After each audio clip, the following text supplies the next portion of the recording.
Саламатсың ба балақай? 116 сабақ есептер шығару.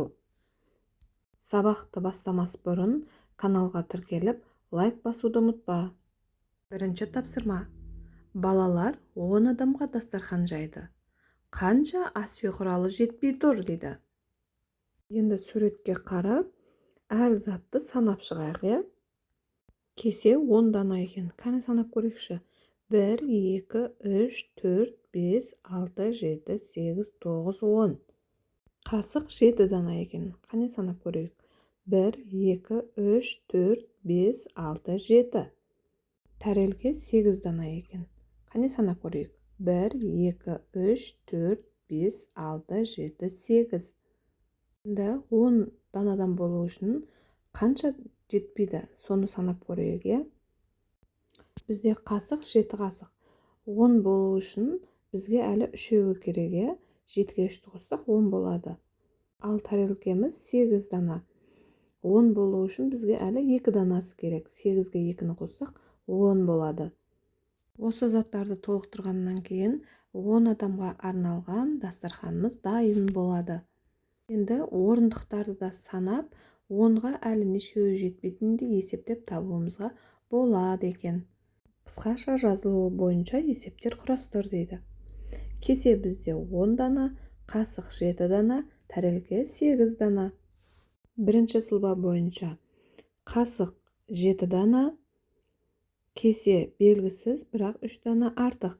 Шешуінде артық болған кезде қосамыз, 7-ге 3-ті қосамыз, 10 дана. Жауабы сонда кесе 10 дана екен. Екінші сұлба бойынша бізде кем болу керек. Кесе 10 дана, тәрелке белгісіз, екеуі кем. Шешуінде кем болған кезде азайтамыз. 10-нан 2-ні азайтамыз, сонда 8. Жауабы тәрелке 8 дана. Үшінші сұлба бойынша қасық 7 дана, ал кесе 10 дана. Табуымыз керек, сонда қаншауы артық? Шешуі 10-нан 7-ні азайтамыз, 3 қалды. Жауабы кесе 3 дана артық. Екінші тапсырма. Азық түліктердің бағасын ең қымбатынан бастап, ең арзанына қарай жаз. Қаншаға қымбат екенін анықтау қажет болатынын есептер құрастыр дейді. Бірінші, біз енді қымбатынан бастап арзанына қарай жазып көрейік. Яғни кем өретімен жазып көрейік.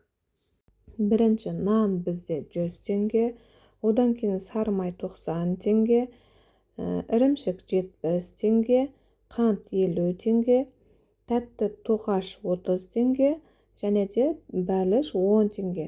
Сонда 100, 90, 70, 50, 30, 10 болады екен.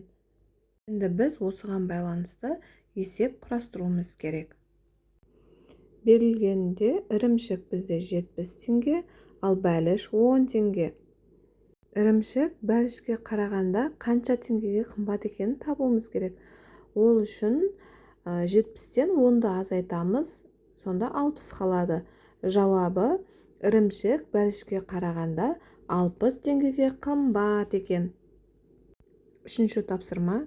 Есепте досыңды тексер дейді. Қане олай болса есептеп көрейік.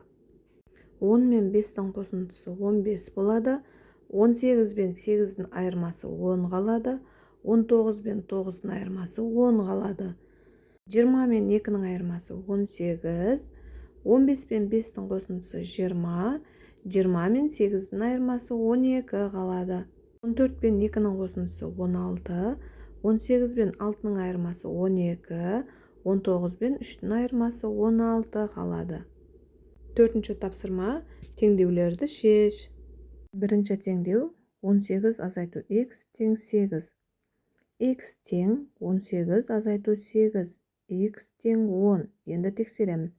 18-ден 10-ды азайтсақ 8 қалады. 8 тең 8. Екінші теңдеу 60 қосу x тең 100. X тең 100 азайту 60. X тең 40. Тексереміз. 60 қосу 40 тең 100. 100 тең 100. Үшінші теңдеу. X азайту 20 тең 40. X тең 40 қосу 20. x тең 60 болады. Енді тексереміз. 60 азайту 20 тең 40. 40 тең 40. Бесінші тапсырма.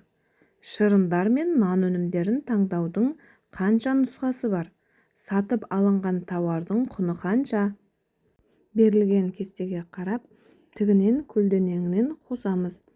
20 мен 20-ның қосындысы 40, 20 мен 10-ның қосындысы 30, 30 бен 20-ның қосындысы 50, 30 бен 10-ның қосындысы 40 болады.